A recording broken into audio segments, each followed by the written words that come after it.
Fala, trader. Vou mostrar aqui quais foram as melhores oportunidades do dia de hoje.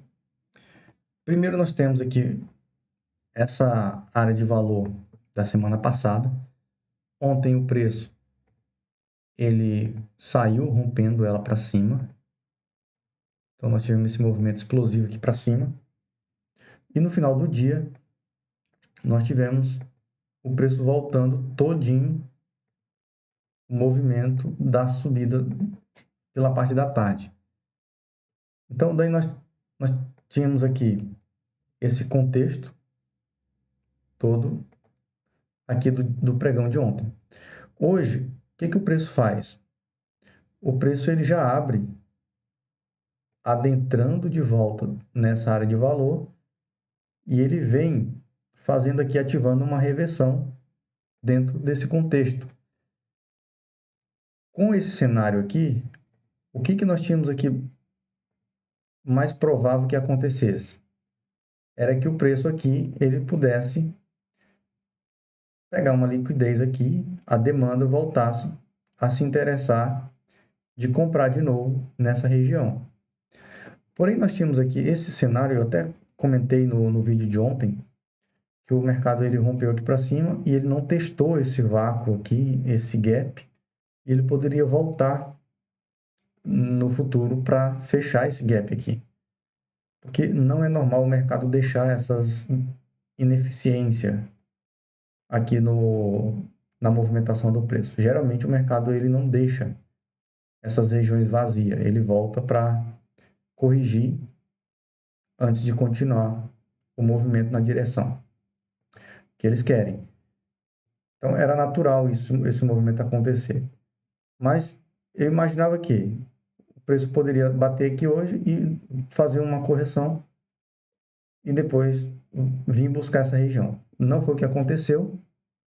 Observa que nesse ponto aqui, onde foi um ponto crucial para buscar uma operação, o preço ele passou direto por essa região da VAL da semana passada. Essa VAL do dia que desceu aqui para baixo, que é a VAL dessa semana, ela estava aqui para cima. Então, ela estava nessa região aqui e hoje ela veio aqui para baixo.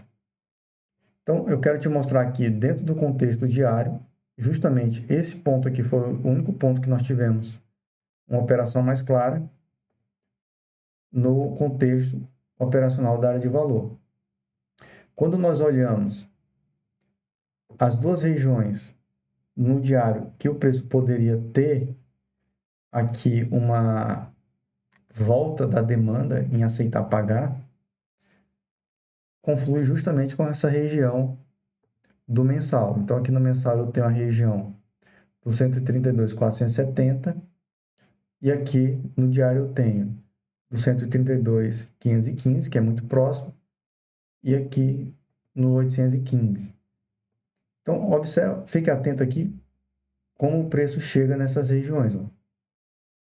Ele passa direto da primeira e passa direto da segunda. E a partir do momento que ele rompe essas duas aqui, aí ele possivelmente ele ativa a continuidade da queda com a intenção de fechar esse gap aqui atrás. E aí eu tenho como alvo essas duas regiões aqui de baixo.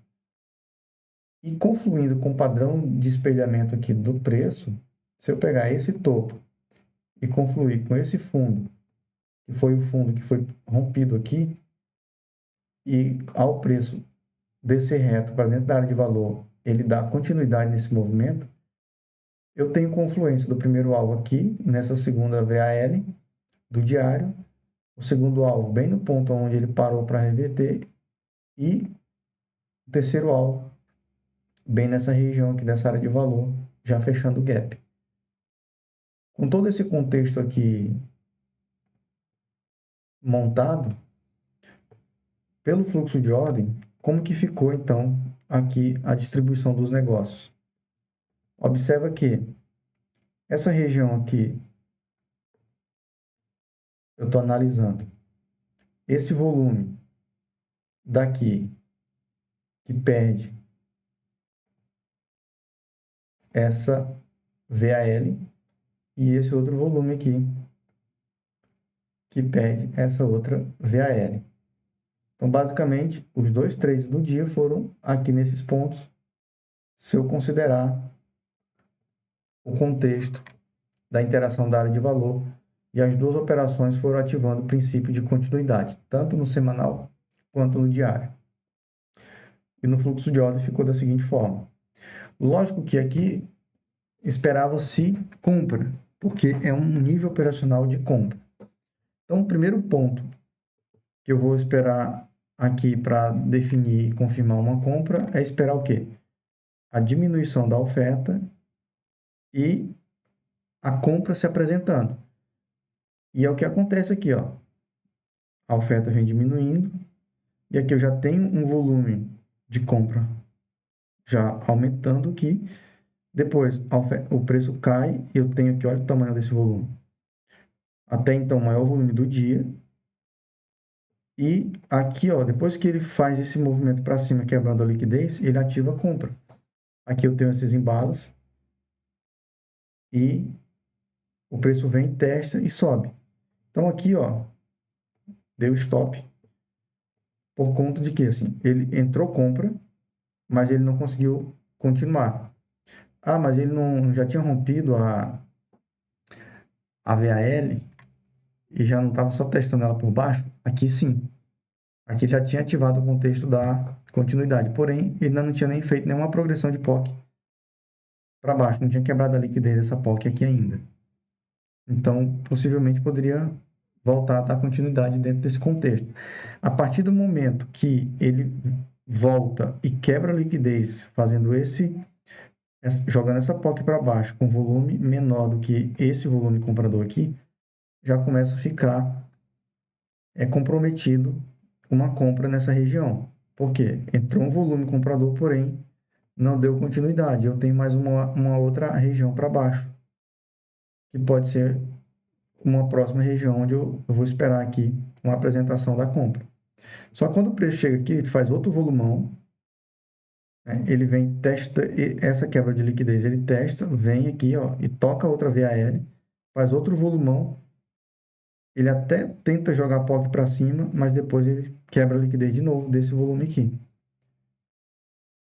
E aí depois ele perde a outra VAL. Então, quando ele perde as duas VAL e ele deixa os dois volumes maiores para baixo, não faz mais sentido comprar nessa região.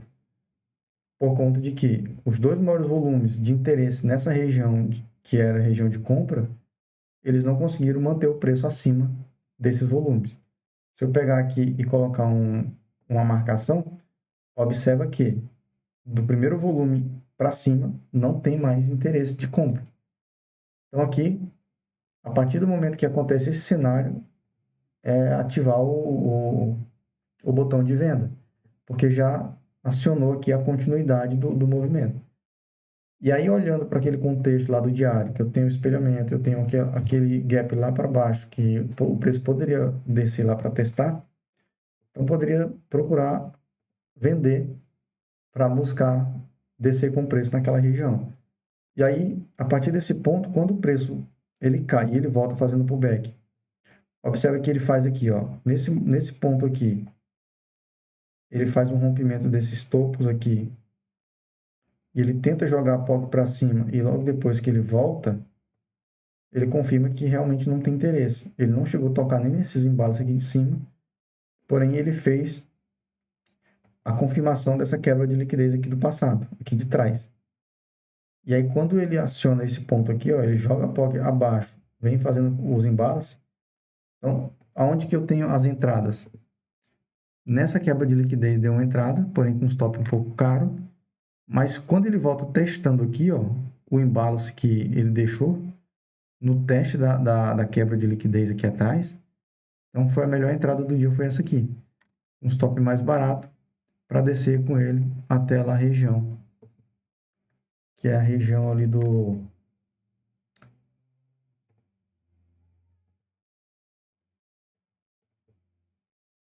131.540, que é justamente aqui, ó.